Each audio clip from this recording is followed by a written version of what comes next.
never in a million years would I ever think that I would be the new Bachelor. Having said that, I couldn't feel more lucky and more grateful to be in this position. Well, guys, even though it's Bachelor Nick Viall's 4th time on the show, fans got to see even more of him than ever before on last night's season premiere thanks to that shower. Yes, and the return of The Bachelor is our Toyota People Pick of the Day. And here to break things down with us and take your Facebook Live questions are two people that know a thing or two about the show. Season 20 contestant Olivia Caridi joins us live in studio. Good morning, Olivia. Good morning, good to have you. It's amazing to have you here in person. Yeah, and former Bachelor and newlywed Bob Guiney taking a break from packing for his honeymoon to Skype in from the West Coast. Good morning, Bob. So good to have you here. Thanks for being here. And guys, everyone watching on Facebook wants to know what is up. We want to know what's up with you, Bob and Olivia, and we want all your Facebook questions throughout. So just go ahead. What's up? Nothing, you. Yeah, just hanging out. NMU. Just hanging out. All right. I know you watched last night, had a good time watching. I did. I had friends over and we made paleo dinner because we're trying to be paleo. And, it's a New Year's thing. I live tweeted the whole thing. It's kind of what I'm famous for now. It is. Yeah. Really funny on really Twitter. good job. Let's get to the first episode though. So Yeah. a lot was talked about with this being Nick's 4th time on the show. You know, he's been on The Bachelorette twice, Bachelor in Paradise once. So Olivia, what grade do you give Nick? I give him a B. A B. Okay. Is that? Why B?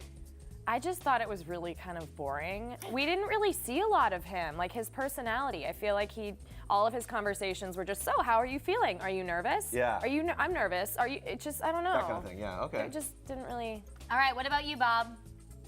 Yeah, I'm gonna go with Olivia on that one. It wasn't a ton of action, but I'm gonna go solid B+.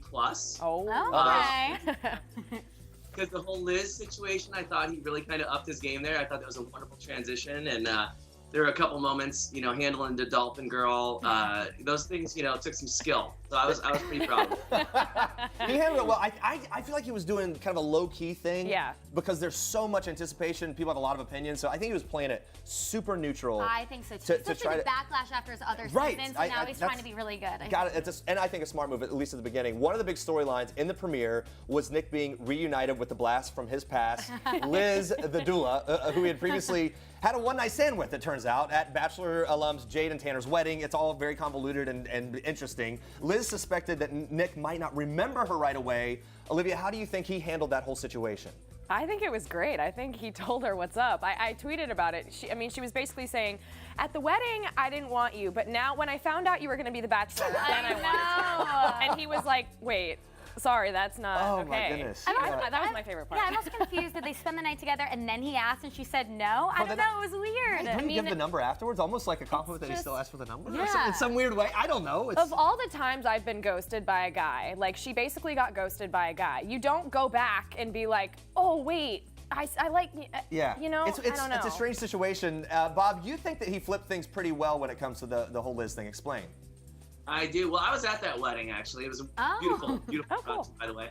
And I met her as well, and that's one of the few times I've actually gotten to hang out with Nick. And yeah, you know, I think honestly, he looked like he did not have a clue who she was when she got on the other mic. And I can't for the life of me think that the producers wouldn't say, hey, P.S., one of these ladies that came in here has hung out with you before. And I think he put 2 and 2 together, and it was a pretty masterful turn. Wait, I mean, it was. You know, Bob, do you remember Liz from the wedding? I do. Oh, you remember? Wow. Bob Guiney remembers her, not Nick Viall. Yeah. Anyway. I met all the bridesmaids and what have you, and you know, shook hands and all that whole thing. But I didn't have as much of an intimate conversation with her, obviously, as Nick did. So, you know, Scott, remember her, not mine. So he did a good job. It's definitely one of my favorite storylines this season so far. Oh my gosh, it's unbelievably juicy. Okay, well, another big controversy in last night's episode was Alexis, the aspiring dolphin trainer, insisting that her shark costume was a dolphin. Can we just all agree that it was definitely a shark? It had teeth. It's a shark. I thought it was a goldfish. Look, it's a shark. It's definitely a shark. It was the left shark Katy Perry video, I thought. That's what I I know, left shark. Well, Left Olivia, shark's back. as a former Bachelor contestant, what did you think of her costume move? I think it's bold. I mean, my best friend Izzy came in a onesie. I just feel like costumes don't end up working out for people. Like, it grabs attention, but it doesn't make you look serious. Sure, right. But heck, I love it. Props to her. Me and Izzy were like, yes, girl. I know. And Bob, Stick with it. Bob, did you dig the dolphin costume?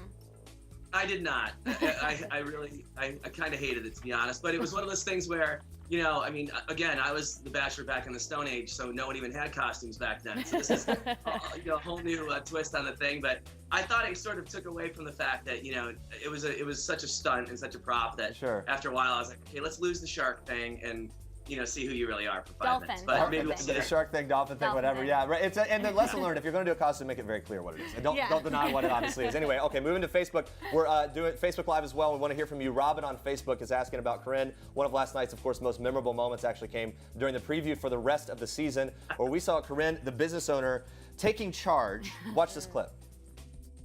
My sex abilities are definitely top notch. So tonight I'm gonna go see Nick and I'm going to have sex with him. It's just gonna be magical. My heart is gold, but my vagine is platinum. Okay, hashtag platinum vagine. Bob, I think I stole that from you. Sex ability, everything about it. Olivia, some referred to you as a villain on your season of The Bachelor, but I don't think you knew about that. Corinne's being called the villain so far this season. What do you think of her, and what's your advice to her for being the villain? Don't check your social media. Just stay off Twitter. Okay. Look, people were tweeting me like, oh my God, Corinne's the next Olivia. I think I was like a classier aggressive. Okay. I think she's more of like a sexual aggressive. I was never like, here's my vagine. Yeah, that is very true. It was like, I want to talk. So props to her for getting after it. What do I know? And Bob, you think that Corinne actually has a chance to win it all? Please explain yourself. Well, I definitely think she's made a very strong first impression, clearly. But you know, I agree with you, Olivia. You were not like, you know, you were a lovely and classy villain, of course. Thank you. But, I can't help myself. I always sit home and think, oh my God, that's someone's daughter talking like that on television. Right. To me, it's just one of those things where it's like people forget. You know, I know that, you know, I was so mindful of it even when I was the Bachelor, thinking, oh my God, I don't want to embarrass my family. But it seems like people have kind of thrown that one out the window, especially Corinne. But I do think she's got a chance to be around for a while, and I think that, you know, perhaps she's right about the hashtag platinum vagine. That might be what. She's definitely got 4 or 5 episodes for villain factor she's alone. going to be around for a while just because they have to have her. I like her. I mean, I love the villains. They're fun. Yeah. I think people should appreciate them more. And she got that first kiss. I love when everyone she's a hoe. Literally said hoe. That girl a hoe.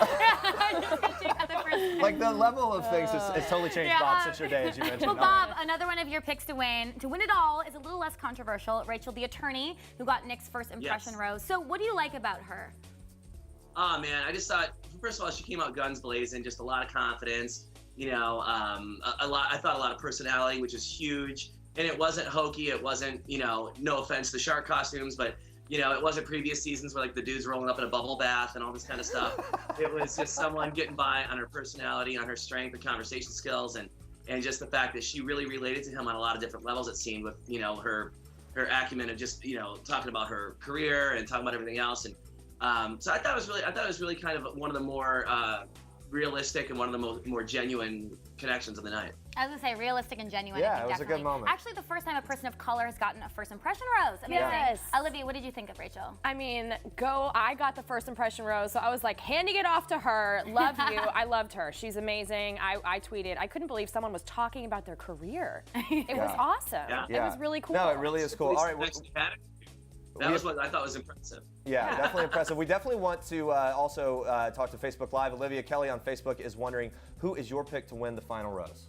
If you had to, I know it's early on, but just based on all. I got Vanessa vibes. Yeah.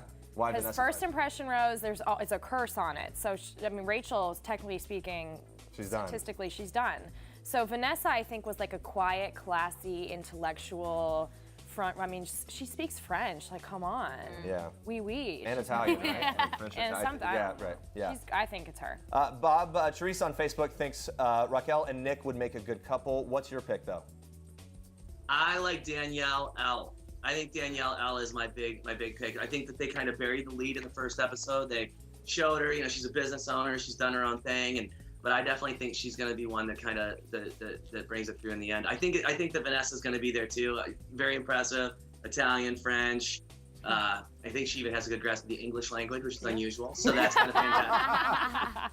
I love it. Well, it's nice to get your tidbits and behind-the-scenes takes. Olivia and Bob, thank you so much for getting up early, being here with us. See you guys. Fun. Guys, of course, The Bachelor airs Mondays on ABC at 8 p.m. Eastern.